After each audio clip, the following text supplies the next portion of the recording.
Life blessing channel میں آپ سب کو سلام اور جے مسیح کی۔ آج ہم خدا کے مقدس پاک کلام میں سے یونا کی کتاب 1 باب سے لے کر 4 باب تک پڑھیں گے۔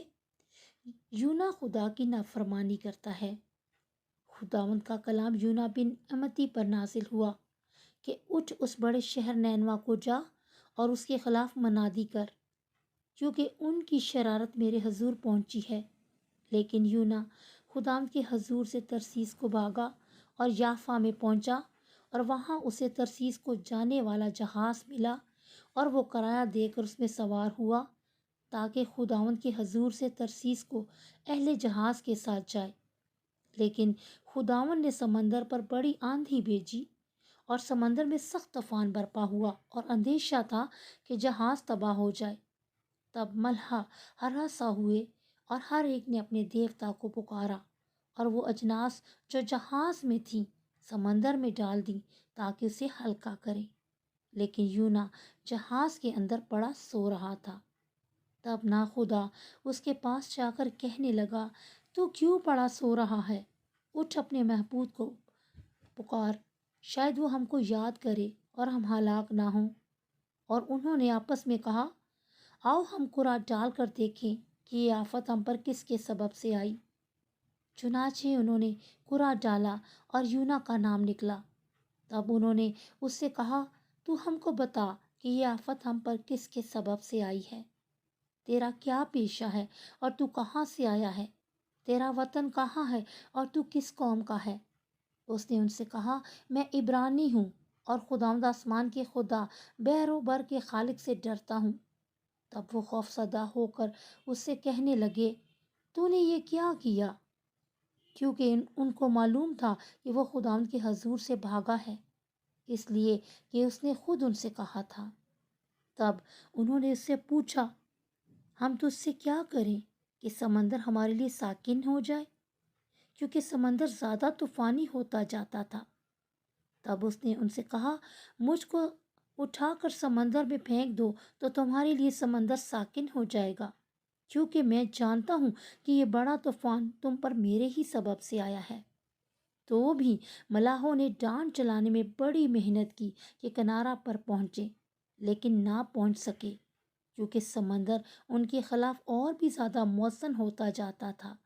تب انہوں نے خداوند کے حضور گڑ گڑا کر کہا، اے خداوند، ہم تیری منت کرتے ہیں کہ ہم اس آدمی کی جان کے سبب سے ہلاک نہ ہوں، اور تو خون ناحق کو بھی ہماری گردن پر نہ ڈالے، کیونکہ اے خداوند تو نے جو چاہا سو کیا۔ اور انہوں نے یونا کو اٹھا کر سمندر میں پھینک دیا، اور سمندر کا تلاطم موقوف ہو گیا۔ تب وہ خداوند سے بہت ڈر گئے، اور انہوں نے خداوند کے حضور قربانی گزرانی اور نذریں مانی۔ لیکن خداوند نے ایک بڑی مچھلی مقرر کر رکھی تھی کہ یونا کو نگل جائے، اور یونا 3 دن رات مچھلی کے پیٹ میں رہا۔ یونا کی دعا۔ تب یونا نے مچھلی کے پیٹ میں خداوند اپنے خدا سے یہ دعا کی، میں نے اپنی مصیبت میں خداوند سے دعا کی، اس نے میری سنی، اور میں نے پاتال کی تہ سے دہائی دی، اس نے میری فریاد سنی۔ تو نے مجھے گہرے سمندر کی تہ میں پھینک دیا، اور سیلاب نے مجھے گھیر لیا، اور تیری سب موجیں اور لہریں مجھ پر سے گزر گئیں، اور میں سمجھا کہ تیرے حضور سے دور ہو گیا ہوں، لیکن میں پھر بھی تیری مقدس ہیکل کو دیکھوں گا۔ سیلاب نے میری جان کا محاصرہ کیا، سمندر میری چاروں طرف تھا، بحری نبات میرے سر پر لپٹ گئی، میں پہاڑوں کی تہ تک غرق ہو گیا، زمین کے اڑبنگے ہمیشہ کے لیے مجھ پر بند ہو گئے۔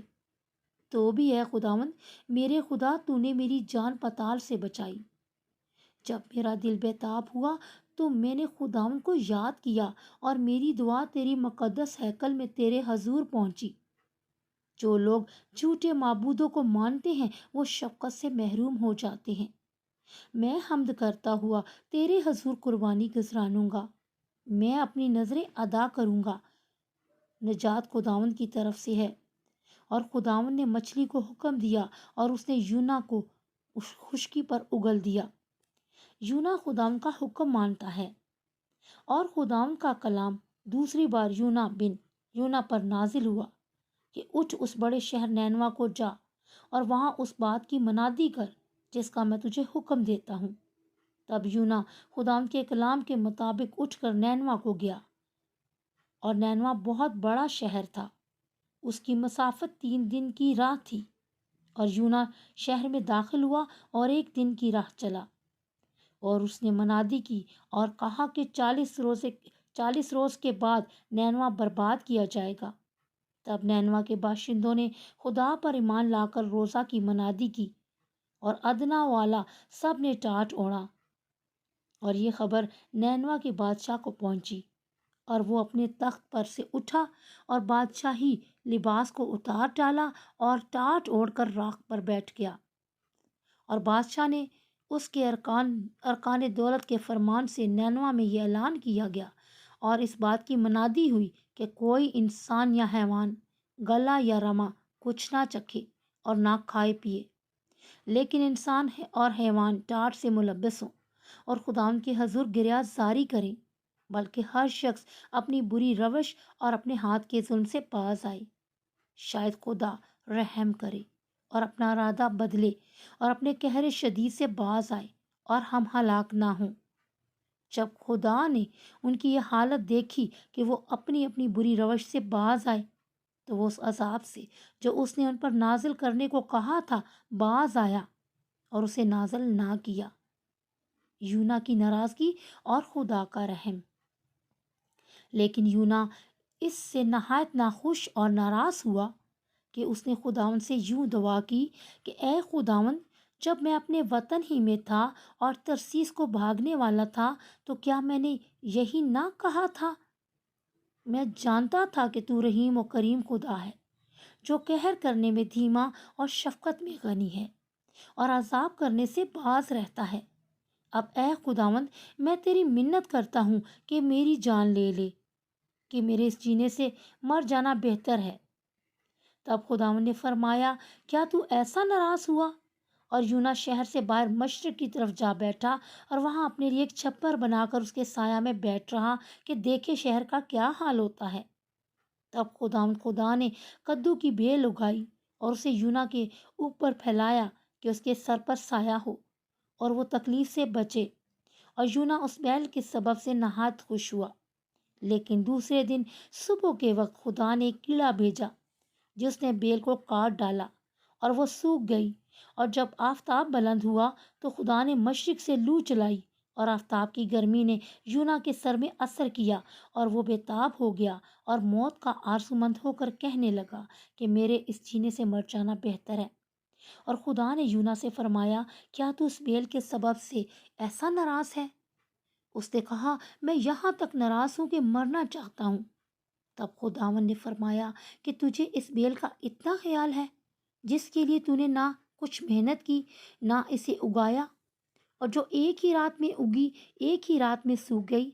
और क्या मुझे लाजम ना था कि मैं इतने बड़े शहर नैनवा का ख्याल करूं, जिसमें 1,20,000 से ज़्यादा ऐसे हैं जो अपने दाहिने और बाएं हाथ में इम्तियाज़ नहीं कर सकते और बेशुमार मुआशी हैं। खुदा उनके पाकलाम का पढ़ा और सुना जाना हम सब के लिए बाइस बरकत हो। खुदा बाप, खुदा बेटे, खुदा रुल कुदस के नाम से खुदा आपकी शुक्रगुजारी से भरे हैं। आज का खूबसूरत कलाम जो आपने हमें दिया, ये 100 का 100 गुना हम सब की ज़िंदगियों में फलदार साबित हो।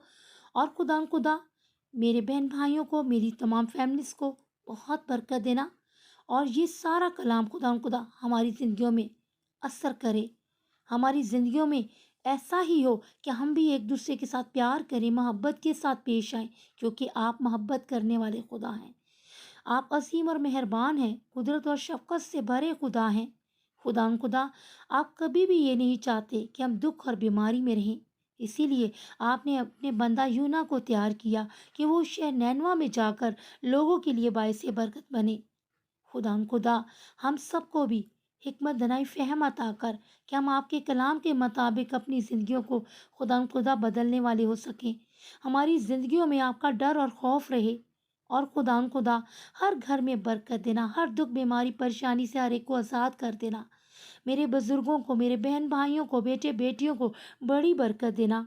खुदा इस कलाम को पढ़ने, सुनने और अमल किए करने वाले को मल्टीप्लाई बरकतें देना। हमारा ईमान है कि आपने सबको बरकतें दे दी हैं। इस रोज़े के महीनों में यीशु राजा सबको बड़ी बरकत देना। ये महीना हम सब के लिए बाबरकत महीना है। खुदा सभी के साथ होना, हर एक की दुख बीमारी परेशानी को आज दूर करके खुशियों में बदल देना। खुदा आपका शुक्र अदा करते हैं। YouTube channel daily blessing channel के लिए बरकत चाहते हैं। खुदा इस चैनल को खुदा और सदा अपनी मर्जी के मुताबिक खुदा बरकतों से भर देना, ताकि हम सब आपके नाम की गवाही बनकर आपसे जो ब्लेसिंग रिसीव करें, सबके लिए बाइस बरकत बने। और आज का कलाम खुदा हमारी ज़िंदगियों में बहुत ज़्यादा मौसर साबित हुआ कि आपने ही हमसे बातें की हैं। खुदा आपका शुक्र अदा करते हैं। ये सब कुछ यीशु जी आप ही के नाम से मांग कर पा लेते हैं। आमीन। God bless you all.